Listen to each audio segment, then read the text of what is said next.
If you're a fan of the Disrupt Yourself podcast, you will love Whitney Johnson's latest book, Smart Growth: How to Grow Your People to Grow Your Company.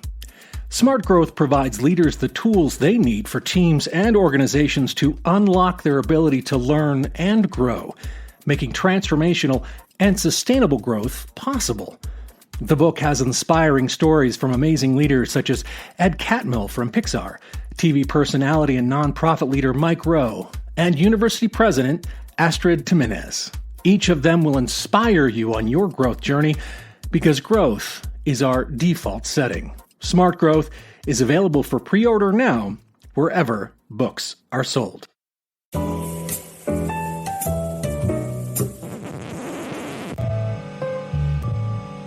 How will you disrupt yourself? How will you disrupt yourself? How will you disrupt yourself? On today's show. So if we're consistently thinking thoughts like, oh, I'm such a failure, then that neural pathway becomes like the highway in your brain. And trying to think a thought like, oh, you know what, I can do hard things feels like bushwhacking through the woods, like it's a much harder pathway. Welcome to the Disrupt Yourself podcast, where we provide strategies and advice on how to climb the S-curve of learning in your professional and personal life. Disrupting who you are now to slingshot into who you want to be. I'm your host, Whitney Johnson. We don't always think of the internet as a positive place for mental health, but if you know where to look, there are many professional creators online who specialize in well-being. One extremely popular expert is Emma McAdam, a licensed marriage and family therapist who is known for her YouTube channel, Therapy in a Nutshell. Her videos demystify things like anxiety, depression, and emotional regulation while being highly practical. I am a big fan of Emma's work and was thrilled to talk to her and learn from her. I think you will be too. So Emma, I am so excited to welcome you to the podcast. I have bought several of your courses. I'm a huge fan. I have shared many of your videos with family and friends and clients. And how I first found you, I'm not sure exactly, but somehow on YouTube, I came across your course on rewiring your anxious brain. And what I thought was so fascinating is that you said that when you're anxious, the thing that you think that you want to avoid is exactly the thing that you should do. So could you just talk to us at a very high level, what you shared in that, and then tell people how to go find that particular video? Yeah. So your brain is basically trying to figure out how to sort through all of the stimuli that is coming in at all times, right? It's trying to figure out what's really important, what isn't important. And then the deep part of your brain, its role is to help you survive, to not die, basically. When we feel a little anxious, it's an emotion. It's partly in our body. It's partly in our thoughts. Like we might worry something bad might happen. But so let's say we see something that makes us anxious. So it could be something like, a phobia of a dog, like you're scared of a dog, or it could be something like, oh, I have a big work assignment coming up. And either way, your brain is scanning the environment and it's going to see something like that as a threat. And it's going to trigger this little anxiety response. And you're going to think, oh no, I don't want to be around this. This is scary. And so if you at that point avoid that dog, then you feel this sense of relief. Or if you procrastinate doing that work assignment, or you say, oh, I'm just going to quit my job, or I'm going to drop out of my college class because this is too scary, then your brain triggers the sense of relief, right? There was a threat, you escaped it, and you survived. So your brain is like, good job, you did it, you survived this threat. And your brain is like, phew, the reason I survived this threat is because I escaped it, avoided it, or distracted myself. And so I'm going to make my human do that again, because one of my jobs is to make my human survive. So then your brain is like, you know what I'll do to make sure that my human avoids the next dog or avoids the next big challenge at school is I'm going to make them more anxious. And that's going to help them remember that dogs are actually dangerous and school is actually dangerous. So when we avoid something, it sends a message to our brain that our survival is dependent on avoiding that. And your brain replies by increasing your anxiety. I think this is so valuable for every single person on this planet to understand what's going on because we do it. We think if I avoid that, I'll feel better. If I cancel that meeting, if I cancel that lunch that I have anxiety about going to, whatever it is, that is going to just make it worse. And so the thing you think you can't do, you must do. Mm-hmm. Yep. So when we face a threat, when we actually gradually interact with safe dogs, or we gradually build ourselves up to facing these challenges at school or work, then that tells, and we survive, right? That's an important part of this process, but we survive the threat. Then our brain is like, oh, that was actually safe. I'm actually capable. I can actually handle this. And then your brain decreases your anxiety levels over time. I was just talking to a colleague, actually my daughter, Yeah, but it could be a colleague as well. I was having this conversation. She needed to reach out to a professor to ask the professor if the professor would be her advisor, because she's a freshman in college. And so she was, I don't want to do that. It's kind of uncomfortable for me to do it.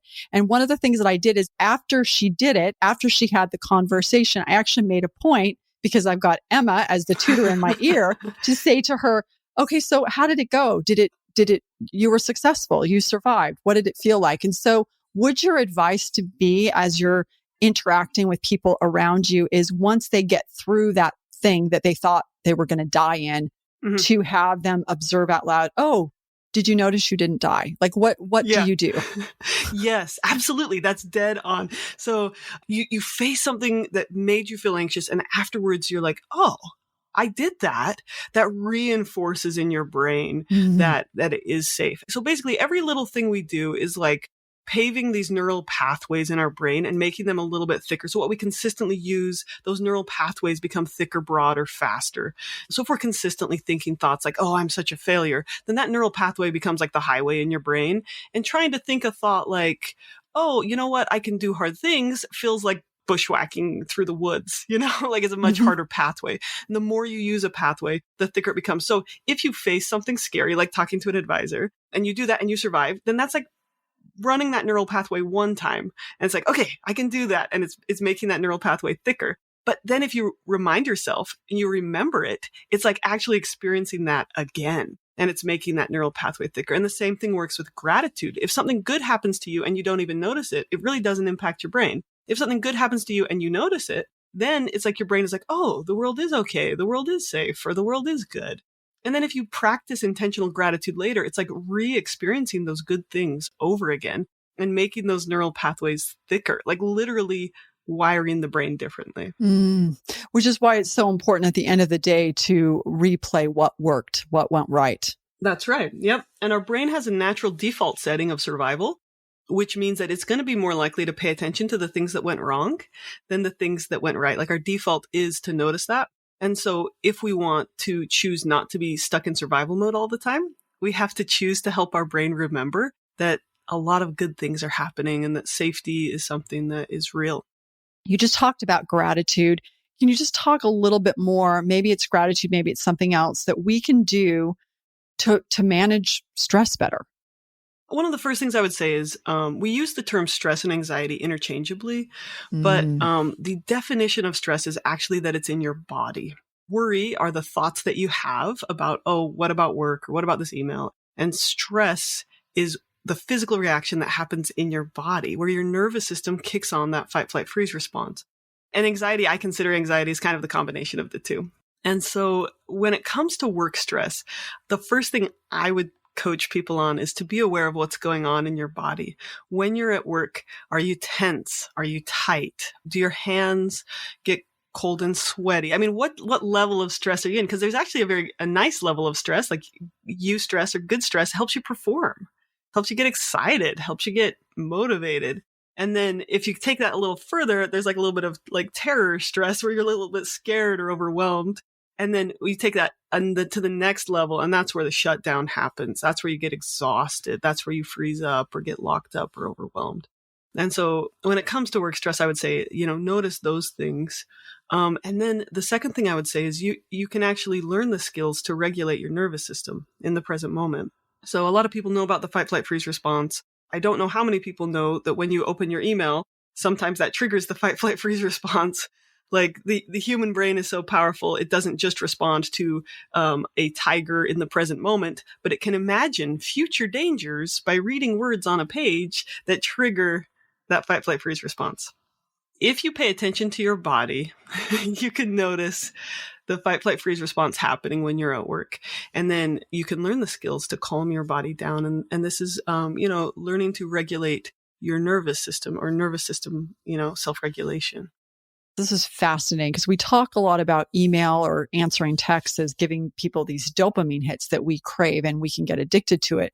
Yeah. But I don't think we talk about the fact that opening an email can also trigger the fight, flight, or freeze response. And so that's really interesting, and yet makes another case for only checking email at certain times a day. Something else that you've said, and then I'd love to hear you talk a bit about regulation, is you talk about the difference between regulation versus relaxation. That was really an aha for me. And I'll tell you the experience that I had of it, and then you can riff on it, which is, I have many days, more than I would like to admit, where I think if I can just get through the rest of this day, then I can sit down and have a chocolate chip cookie and watch a Korean drama.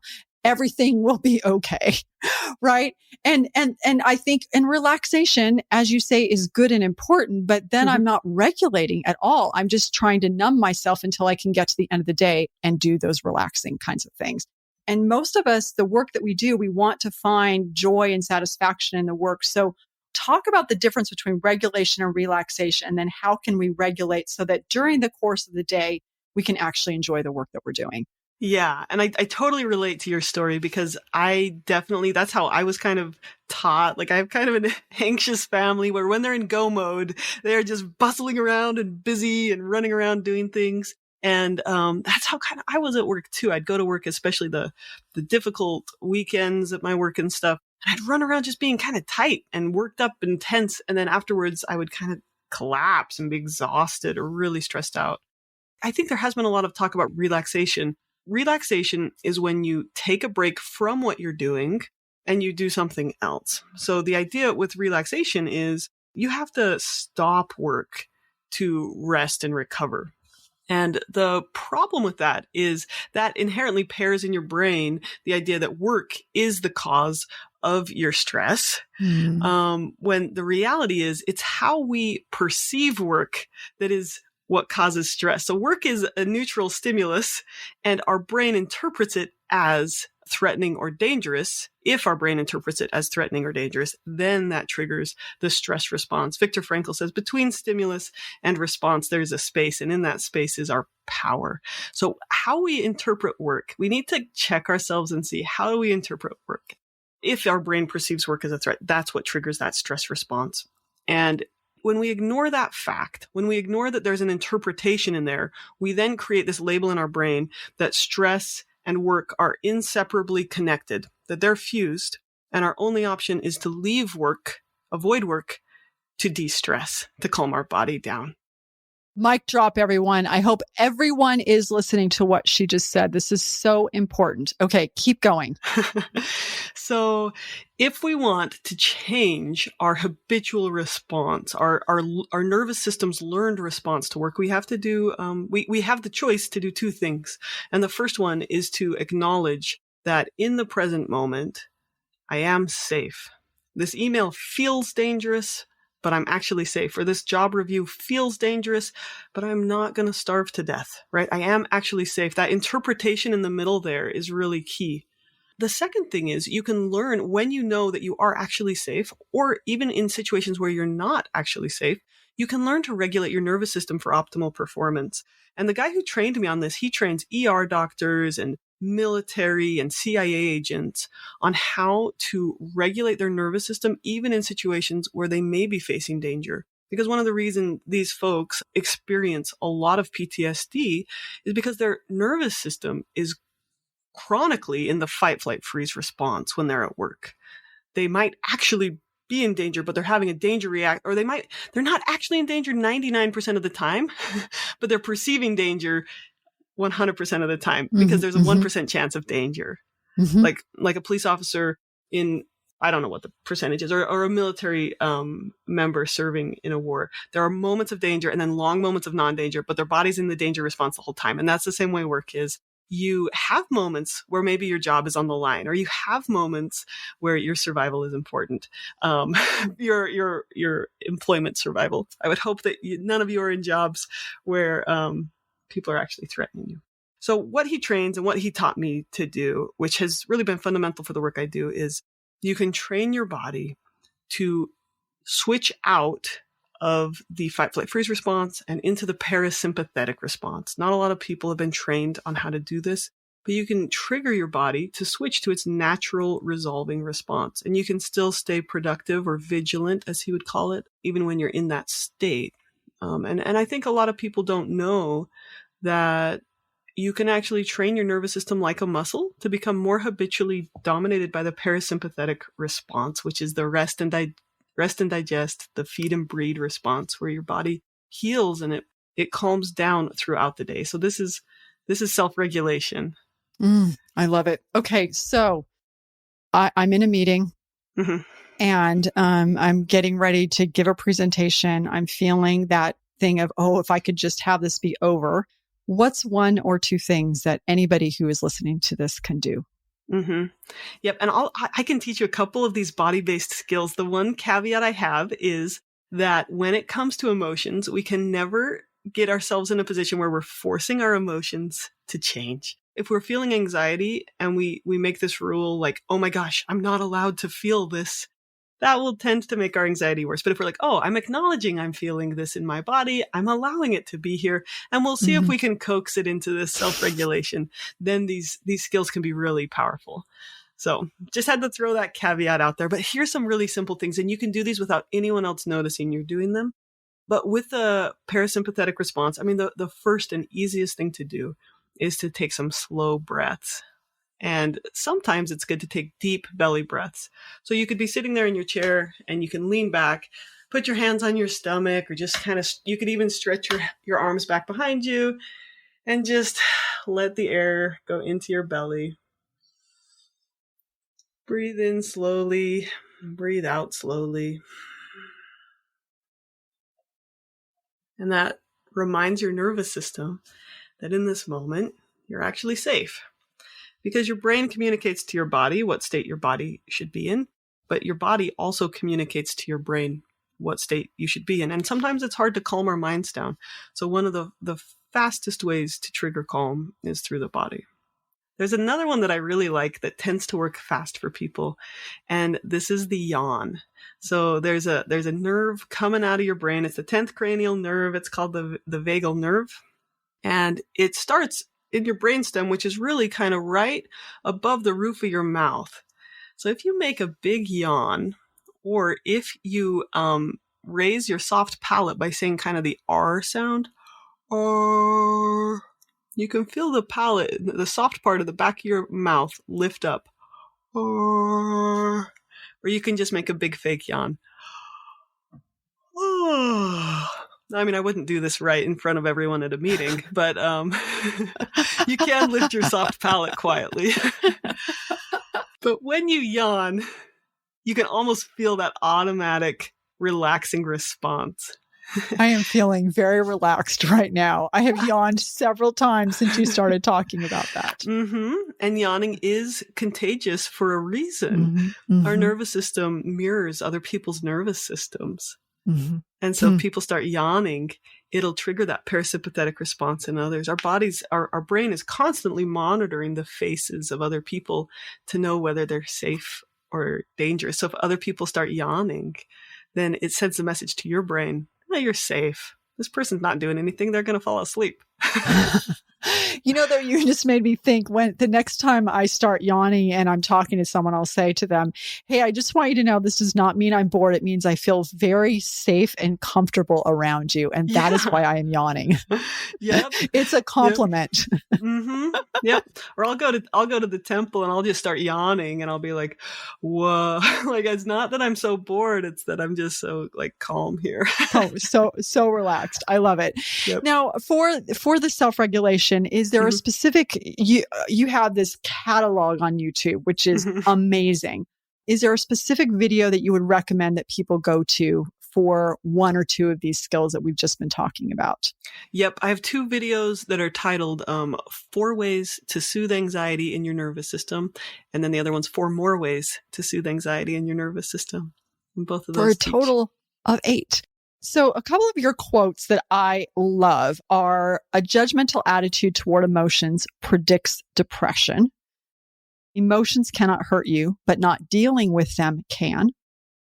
This is me paraphrasing you. Stop scanning for depression, start scanning for hope. Mm-hmm. And instead of feeling better, get better at feeling. Yeah, I love that you pulled those quotes. I was like, wow, you've done a very good job summarizing my main shticks, the main things that I'm constantly talking about. This idea of getting better at feeling. I think people a lot of times have kind of a fixed mindset around mental health because there's been so much conversation about the biological factors or brain chemistry that contributes to depression and anxiety. And while those are real factors, there's a whole lot of room for growth within mental health. And this idea of I can learn the skills to get really good at feeling a whole spectrum of emotions is something that I wish more people knew about because there are so many skills. And I mean, that's my mission, right? That's what I do. I'm just let me teach you. Let me give you 500 skills and maybe only 20 of them will help you. And that's going to be a lot in your tool belt. Yeah. I mean, if only there were a course that we took in college or in high school or kindergarten on emotional regulation. Wouldn't that be amazing? Absolutely. And that's I would love to get my emotion processing course simplified even more so that it was like a middle school class. I feel like 7th grade would be the year. Do it. Do it. I dare you. I dare you, Emma. Oh, that would be fantastic. That would be amazing. So Emma, I'm wondering you're talking about this emotional regulation and I'm thinking about COVID-19 and is this a place like you talked about, essential workers and ER physicians and firefighters, et cetera, this sense of being in danger all the time and therefore your cortisol is high. What are your thoughts on that? What are your observations? Yeah. And I think there's some interesting things going on right now. Because like I said before, our brain is able to comprehend danger that's not in the present moment, but it creates a bodily response in the present moment. And that's awesome because our brain can plan ahead and think about alternate futures and imagine different scenarios. And that's what makes humans so different from other animals. But basically what's happened is we have been told we're in constant danger for the last couple of years. And so we're having a constant bodily danger response for a couple of years. And then the hard thing for so many people is that one of the best ways to soothe that danger response is with connection, with hugs, with eye contact, with seeing facial movement, which you can't really see with a mask. But I mean, just to clarify, I am in support of safety measures and keeping people safe. So it's important that we do those things. It's very clear that anxiety levels have been on the rise. But at the same time, I worry a little bit about the headlines and how news works. And I think it's important as people try to work their way through pandemic and just life in the 21st century is understanding which headline is going to get your brain activated. Is the headline, there's more anxiety than ever? Or is the headline, people are learning more about mental health skills? Which one is your brain going to pick up on? Your brain is designed to scan for danger. So it's going to pick up on these headlines that say you're in danger. And the news knows they'll get more clicks on the headlines that are the loudest or scariest. So when I see headlines that say, oh, people are more anxious than ever, I'm like, wow, that is such a circular argument. You are creating the anxiety in part that is feeding the clicks, that is creating anxiety, that is feeding the clicks. And I think we as consumers need to be really intentional about how we use media, social media and news media, because we need to understand that the way our brain works is we are going to be more likely to click on the scary stories and believe the scary stories, but that's not necessarily true that the world is worse off than it ever has been. That's the main headline oh, there's Yeah. so much more anxiety. There's so much more fear. Yeah. There's so much more illness. There's so much more awfulness. People are taking advantage of your amygdala, basically, the fear center of your brain. Mm-hmm. Mm-hmm. Yeah, that's interesting. So one of the things I'm hearing you say is that when we're interacting, so for example, if we're having a conversation with someone, as opposed to saying, oh, things are really scary. Oh, there's so much anxiety. Instead to say, you're doing a lot. There's a lot happening. You're trying to make a lot of progress in the world. You're trying to do a lot of good things. Do you want to make even more progress? Let's talk about how you can emotionally regulate so that when you do get a little bit derailed, you can get back on track as quickly as possible. People aren't going to click on that, but it still can be a narrative that we, in an underground sort of way, perpetuate. Any thoughts on that? I think if we want to be mentally healthy, we do need to choose to acknowledge that there are difficult things in the world or things that we want to change or actual threats in the world. And we need to face those head on, honestly, and work to either resolve or accept those. So yeah, COVID's a thing. Let's work on that. Let's choose practical steps that help. And we need to bring to mind constantly what's going okay, what's going good, what are the positive things that are happening, and what's our realm of control? What can we act on? Instead of leaving these threats like COVID, just kind of this fuzzy, vague thing in the back of our mind that's constantly quietly triggering our adrenaline glands and just letting it kind of run at a low level. We face it head on. We say, okay, what is this? What is my choice about this? What actions will I choose? And what will I accept? And then I'll move on to what else I'm going to do with my life.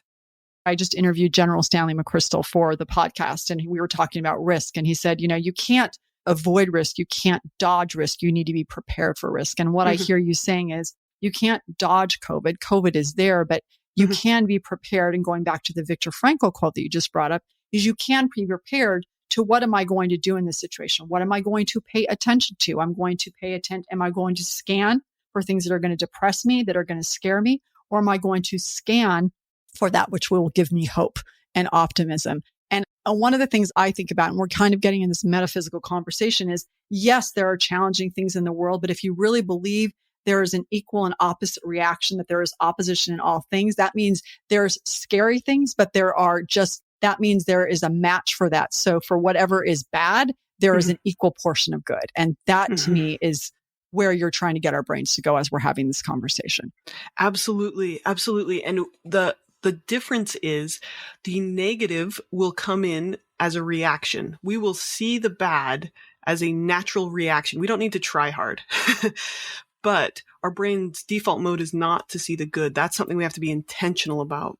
So the reactive brain reacts to threats, and the intentional brain looks for gratitude. And the intentional brain looks for connection, and the intentional brain double acknowledges the good things you did. You think about it once, you tell someone about it, you write it down, and that reinforces your ability to perceive that. And when this comes to neuroplasticity or rewiring the brain, people talk about time being your most important asset. And I really believe focus is your most important asset. What you focus on, you get more of. And that's how your brain works. If you focus on something, even trying to make it go away, trying to make your anxiety go away, that tells your brain anxiety is really important and it's going to make more of that. If you have a dark thought that you don't think you should have and you freak out about it and you tell your brain, this is awful, this is the most horrible thing, your brain's going to be like, whoa, that's really important. We should make more of that. And if you have the intentional practice of acknowledging the good in the world, your brain's going to be like, this is really important. I'm going to make more of that. And it's going to make more physical structures in your brain to acknowledge the good in the world. So good. And just let me throw one more thing out. There's a book by Steven Pinker, which was on Bill Gates' list, and it's called Enlightenment Now. And it basically says the world is not worse than it's ever been. The world is not. And here's why. Here's all these incredible advancements we've seen.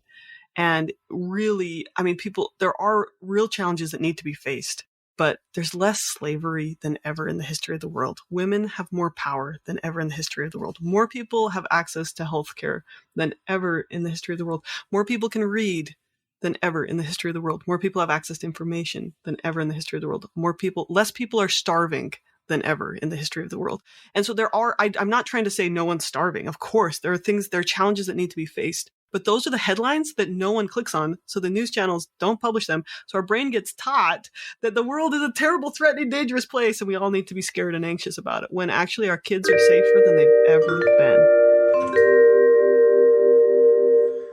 Let's talk about primary versus secondary emotions. I want to just talk at a high level. As you said, secondary emotions are an emotion about an emotion, and primary emotions are emotions about an event. So you talk about anger and shame both being masks. So when we're feeling anger or shame, what are we masking? Yeah. So usually like about 98% of the time, anger is about fear or hurt. Right. So if I'm angry, it's because I'm scared of something or I'm hurt by something. And anger is a much safer emotion to feel than hurt, especially for a young boy who's been taught you can't cry. Right. A little boy's been taught you can't cry. Then what do you do when you're sad? Well, you get angry about it. Yep. And shame is another way to mask deeper feelings of fear or guilt. And I really, this all ties into my belief that emotions serve a function. There aren't negative emotions and there aren't positive emotions. There are emotions and they have something to teach us, but some emotions really aren't necessarily the truest version of that emotion. So if someone's really, let's say a father's really mad at their child because their child messed up, the fear is, or the anger isn't super functional. It's not really going to help their child stop messing up. But deep underneath that is maybe a little fear the father might have that, maybe they didn't do a good job parenting. And so they're trying to control the situation. And so if they went to that fear, and they're like, oh, I'm worried, actually. I'm scared that I'm not doing a good job parenting. Then that might motivate a little bit more helpful action. Like, oh, I'm going to go take a class on parenting with love and logic, or I'm going to build a better relationship with my child.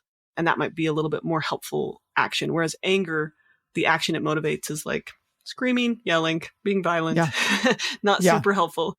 Yeah. And the other thing I thought of when I was listening to you is this idea of shame, where, if I'm feeling shame, which I've never felt before.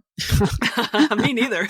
ever, is when I'm feeling that is to stop and say, okay, so there's something else going on. What is actually going on? Like you're saying, is it because I'm scared? Is it because there's something else that I'm feeling? And to your point, when you can get to the primary emotion, then there's an action that you can actually take around that. So your encouragement would be, if you're feeling angry, if you're feeling shame, ask yourself what's really going on, stay with it, and then you can move through it. So for people who are listening right now and thinking, I really need help, are there one or two videos you would suggest they watch, and how would they go about finding a mental health professional? Yeah, let me start with the second question because that's easier. So one of the best resources to find a mental health professional in your area is Psychology Today's Therapist Finder. And you can get in there, type in your zip code and find therapists in your area. And then it's got a little bar on the side where you can kind of filter out by what their therapeutic approach is, what they specialize in, what insurance they take. And you can see their pictures and get to know them a little bit before you kind of choose who you're going to call. So that's one of my favorite tools for helping people find a therapist in their area. One of the things that I really have appreciated about your work and your videos is that some people I know, they won't necessarily go to therapists because they feel like they have to perform for the therapist. It's uncomfortable. And being able to watch your videos is very helpful because it feels safe. Okay, I can do this. I can watch this. I can learn from this. And getting people maybe to the point where they are comfortable going to see a therapist. So I am grateful for that service that you provide. Okay, I gave you just a moment. So now what videos do you want to suggest people watch? It's such a broad question. Like, where do you start? And I can think of, start with the first video. Is that my very first video is a great one. It's about anxiety. It's on the fight, flight, freeze response. I made that 4 years ago. I would start. The emotion processing course is my comprehensive approach to, like, let's start step by step figuring out what to do with emotions. And that's, in my opinion, a good place to start. So there's a whole series there. And then another one is, this one is what your depression diagnosis really means. And the idea behind this is when you feel depressed, you feel like it's who you are. You feel like you're broken. You feel like you are defective and it's permanent. And that is a specific symptom of depression, to believe that about yourself. And in my opinion, while there are biological, from my frame, there are biological causes, contributing factors to depression, but that's only one of the causes. And there's so much that can be done about depression. I've seen so many people experience so much growth that I would not personally consider depression to be a permanent condition.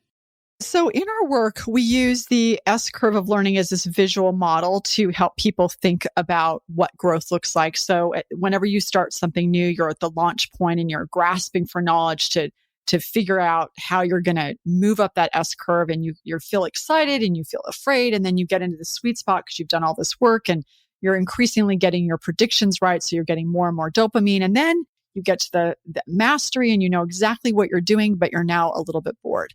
And so I would love for you just for a minute, just to riff on this. Any thoughts? How does this intersect with your work? And I know this is completely putting you on the spot, but I'm very curious as to what your response is. Yeah, I've been thinking about this quite a bit and thinking about how this applies. And if I were to combine your S curve with kind of my frame on this, it would be that there's kind of two curves. And the initial point of learning with mental health, I think when people don't know very much, maybe they think, oh, just get over it, just think positive, just pray and it'll go away. And that's this place of very low learning. And then they have this initial kind of burst of learning where maybe their doctor diagnoses them. And they're like, oh, I have a depression diagnosis. Or they do some Googling and they're like, oh, anxiety is genetic, or depression is caused by brain chemistry. And so they kind of move very quickly from this place of like, I don't know anything, to this place of, well, now I have it all figured out. This is just a permanent condition that I have, and there's nothing I can do about it, or just take medication. I feel like that's some of the pop psychology approach, or just distract yourself, or even pity, like, poor me, there's nothing I can do about it. And I would say that would be kind of like this initial point where they jump straight from not knowing too much to like this very quick, like, well, nothing I can do about it. Like that, almost like a false version of that boredom spot. Interesting. And then I would say there's a second curve after that, where if people push through that and they keep learning, they'll feel this dip where they go back to like, whoa, depression is actually quite a bit more complicated than a simple brain chemistry issue. Brain chemistry is one aspect of about 20 things, and there is no single cause for depression. It's actually this combination of all these different factors. So then people get to this place of like, whoa, what do I really know? And that's where they're kind of in this like grasping for knowledge stage. And I would hope people get to that point and then they start reading good books and they start, I try to make good content on my YouTube channel that teaches people skills. And at that point, they start to feel some excitement and they're like, whoa, I can learn to calm my nervous system, or whoa, I can have a growth mindset about my mental health. Oh my goodness, look at this skill. I made this very simple video about the locus of control, and you just draw two circles and they overlap a little bit. And it's like, what's in my control, what's out of my control, and what's in my influence. And I thought this was like such a basic concept. And I had so many comments that people were like, whoa, this is so helpful. And I was like, okay, so that's like where people are learning these skills that they were just never taught. And so that's what I would hope, is that the sweet spot is where people get really excited about this growth mindset with mental health. And then at some point, maybe they feel a wave of depression or anxiety come back. Maybe they feel this high in this discouragement place and they need to get back to learning something new, or just re-implementing, going back to that sweet spot of implementing the skills that they've learned. Oh, I love that. So you're saying, oh, mental health, there's all this that I can learn. We've got all these resources available to us. You've got your YouTube channel, and there's potentially a real challenge, because when someone's in this place of opening up, ready to learn, to understand themselves better, understand how to navigate their emotions better, they are in sort of a vulnerable place. What advice do you have for, as people are navigating, besides listening to your YouTube videos, how do they get to the point where they can figure out what should I be listening to, and how do I know when something might be actually dangerous for me? That's a good question. And I have a couple thoughts on that, because I also think this applies to therapists in general. And when you choose a therapist, because I've heard some people say, oh, I tried therapy, it didn't help, and now I'm done. And so I'm just going to back up just a little bit. I recorded this series, which I haven't published yet because it's like 100 hours of recordings that I have to sift through. But it's where I interviewed 10 therapists who I respect and trust. And I asked them 10 questions each. And I got 100 different answers. So each question I asked, I asked them, for example, what's your favorite resource on depression, and I got 10 completely different answers. And I asked all 10 therapists, do you think depression is curable? And I got 10 different answers from 10 different therapists. And so I think the amount of difference in perspective and approach really matters. And that being said, these 10 therapists who I interviewed, I consider them all top notch. And I will try to be gentle, but in the therapy field, there are some therapists who I don't consider to be as helpful. And then there's just straight up bad information. And I can think of a specific YouTube channel that publishes these very pop psychology videos, and they're animated and they're cute, but they basically tell people like, oh, you're broken because of your parents or your brain chemistry, and there's nothing you can do about it. So with all of this information out there, how do you select information that's good? And even when people look really reputable. And I would say a couple things, and this is from my perspective, right? I'm biased on this. My perspective is you look for someone who has a growth mindset. That is one of my fundamental stances. If you're working with a therapist, or you're reading a channel, or you're reading an article, and it tells you there's nothing you can do about it, I would say that might be comforting, but it's maybe not super helpful. And I say this because some people, my approach might really be like not great for some people. Some people just really need to be validated because they're blaming themselves so much that they just need to be told it's not your fault. It's okay. Just be gentle with yourself for a while. And I do think that's one of the stages. So this is complicated. I would not just trust someone because of a degree, but I think someone with a degree and someone who references research is going to be more reliable than someone who's very popular and very trendy necessarily. Mm-hmm. So you check their sources. For example, Dr. Tracy Marks on YouTube, she's a psychiatrist and she's excellent. And you look in her description on her videos and she's got 6 or 8 references to peer-reviewed, controlled studies on what she's explaining. So look for someone like her over someone who's just like, hey, I'm interested in this stuff, or I make cool videos. So look for someone who uses research, look for someone who uses science, look for someone, in my opinion, who helps you grow, who helps you feel hope and growth.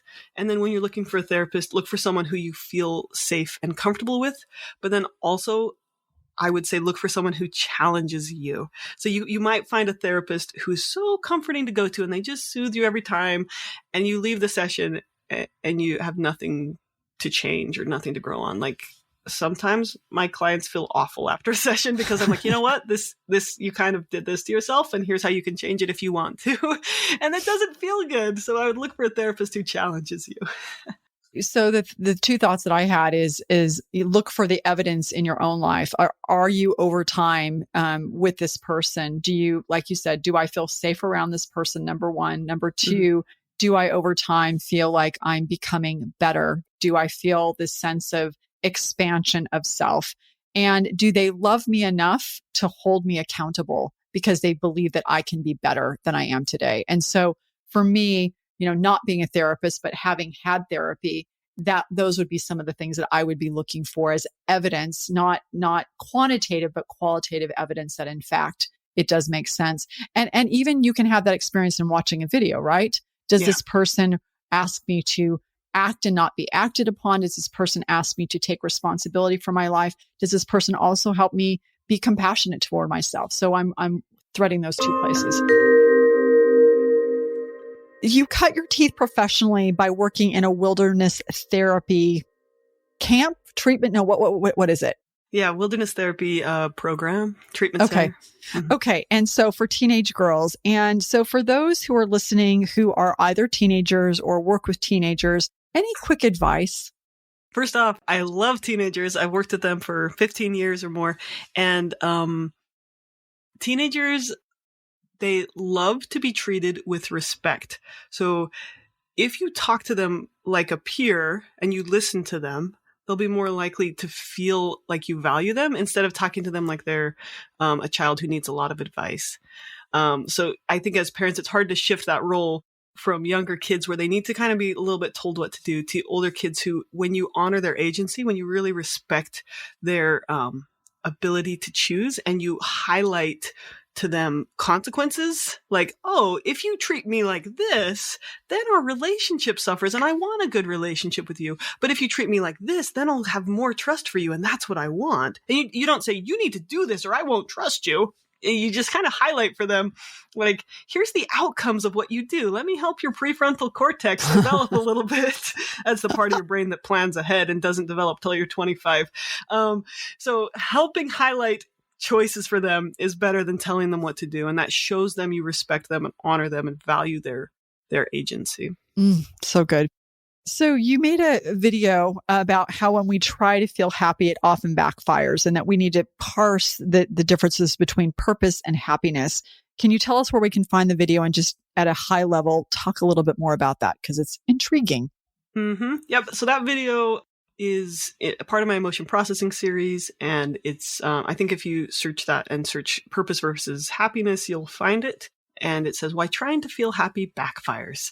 And I really believe we can foster happiness. I'm not just saying like, oh, we just have to be miserable forever. I'm saying that a lot of these kids I worked with in wilderness treatment, they were there and they said, I would ask them, what's your life goal? What do you want out of life? And all of them would say, oh, I just want to be happy, which didn't mean be happy. It means I want to feel good right now. And so the way they had sought that happiness was avoiding things that are hard, like school, doing things that felt good, like drugs and sex, and reacting to their emotions as much as possible. And in the long run, it didn't lead to happiness. So we can feed happiness, and I see it like a seed. And if you take a little seed, like a little corn seed, and if you gradually feed it and you make your life good and you remember, you focus on what the end goal of your life is. So I use a lot of acceptance and commitment therapy in my work. And one of the main tenets of this is values clarification. You ask yourself, what do I want my life to be about? What kind of person do I want to be? When my time comes to transition out of this life and into the next or to die, what do I want people to know that my life was about? And when you focus on that end goal, you can really create a fulfilling long-term life that includes feeling lots of things. So, for example, if all you want to do is feel good, you probably aren't going to be in a long-term relationship because marriage is really hard, right? But if you want to have a meaningful life where you create fulfilling relationships, that includes accepting that meaningful relationships involve like suffering, pain and hurt. But I don't mean like an abusive relationship. That's not what I'm referring to. I mean like you can like leave that. Okay, yes, that's okay. But like, I mean like real relationships involve working through really difficult things. And so if you have the mindset of like, oh, I just need to feel good all the time, you're not going to be able to feed those long-term sources of contentment and joy that come from your purpose and your values. And so it's like a seed. If you took a piece of corn and you're like, I need to feel happy right now, I need to feel good right now, or I need this corn to grow right now, you might try breaking it apart, or you might try pulling on it or forcing it or pressing it, and that's just going to kind of crush the seed. But if you take that piece of corn and you water it and you plant it and you grow it, you actually can foster a happy life. You can foster a corn cob that grows into this, hundreds of new little pieces of corn. But the same thing goes with emotions. If you try to force emotions, you try to force yourself not to feel anxious, you'll probably feel more anxious. You try to force yourself to feel good, you'll probably undermine your long-term chances for happiness and joy. If people want to do something today coming off of this and they're like, okay, emotions, emotional regulation, I want to go to this Academy of Emotional Regulation, where's a good place for them to start? I would recommend that maybe they start with the emotion processing course. So if you search Therapy in a Nutshell, How to Process Emotions, and then the introduction video.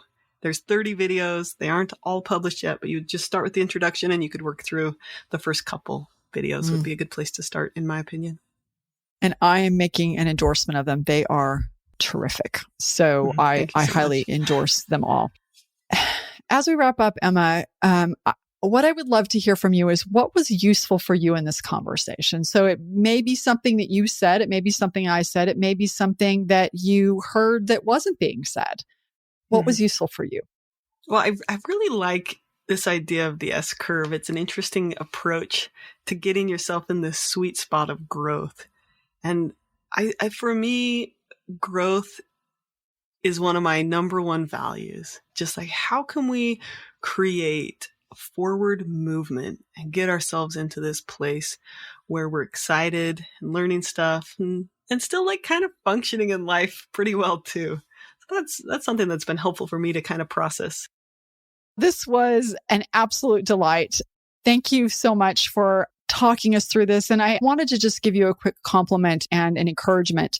You talked about making this course available to people who are in 7th and 8th grade, 12 and 13-year-olds. And I would really encourage you to do that because one of I think your superpowers and your gifts is this ability to take ideas and concepts that, I've read about them in lots of different places and studied this, but you have, and I think this perhaps is because of the work that you did with teenage girls, the wilderness therapy, the treatment centers. You've learned how to talk about these ideas in a way that is very digestible, very understandable. And so I would encourage you to do that course because I think it will make a big difference for a lot of young women, but probably young men and their parents and everybody else who loves them. So that would be my encouragement to you. Thank you so much for being with us. Oh, thank you so much for having me. It's been an honor. 3 key takeaways from my conversation with Emma. Number 1, avoidance leads to the anxiety loop. Emma explained that when our brains sense a threat, it's natural to want to run. This is fantastic when there's a wolf chasing you in the forest, but not so great when we're avoiding that big work assignment. Emma says that we literally thicken the neural pathways in our brains when we repeat actions or even think about them. Procrastination feels good, which tells our brain to avoid it again, which leads to more anxiety about that work project. The good news is we can do some rewiring, and sometimes it's as simple as remembering when things go right. Remind yourself how great it feels to accomplish something and get that positive loop going.